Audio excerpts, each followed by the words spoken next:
Why am I here? What gives my life meaning and significance? How can I find purpose in this world?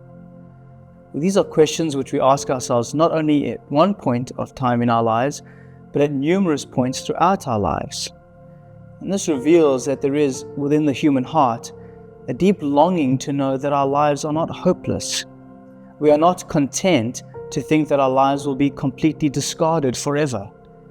And yet, even our best efforts at finding meaning and significance are reduced to what Solomon calls vanity of vanities.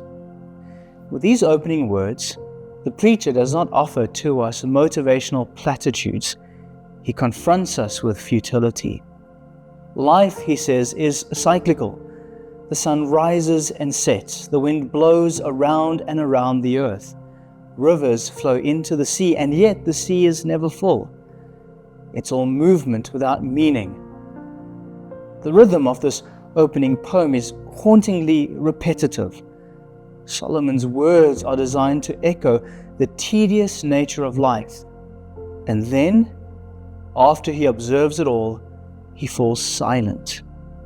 In verse 8 of Ecclesiastes chapter 1, Solomon says that all things are full of weariness.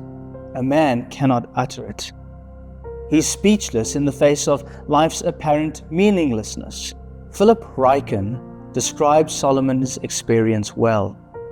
Such ceaseless activity outstrips the adequacy of any words. Solomon's silence, in other words, is not to be viewed as a weakness. It's wisdom. When there are no words to describe what we're feeling, the weight of life's futility presses down upon us more profoundly. The book of Ecclesiastes does not begin with redemption, it begins with reality. The preacher does not start with salvation, he starts with sorrow. He tells us the truth about this world as it really is. Ecclesiastes is unsettling because it's honest. In this book, we're not asked to deny our brokenness or to ignore the cycles of disappointment.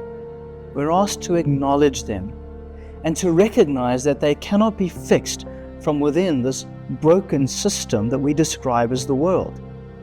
We're trapped in the same cycle. We strive for newness, but in the end we recognize that we're forgotten.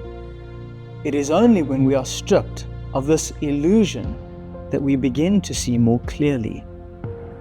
O. Palmer Robertson reminds us, when everything is seen to be meaningless, only then can we truly begin to see what matters.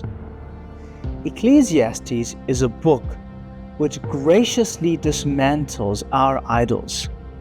The book is not only asking us to read its words, but to feel its weight, to feel the emptiness of novelty, the disappointment of routine, the futility of being forgotten. Solomon does not just write as a philosopher, he writes as a fallen king, a man who had everything: wealth, wisdom, woman, and power.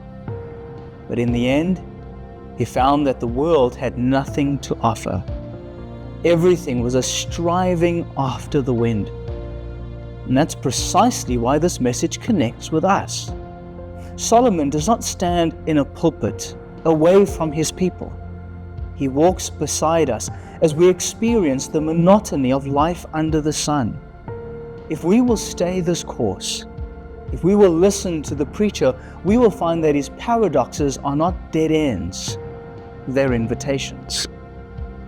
In the first 11 verses of Ecclesiastes, we find that this poem is not the end of the story, but it is the beginning of an honest one that tells us the truth about who we are, so that one day we might come to know the truth about God.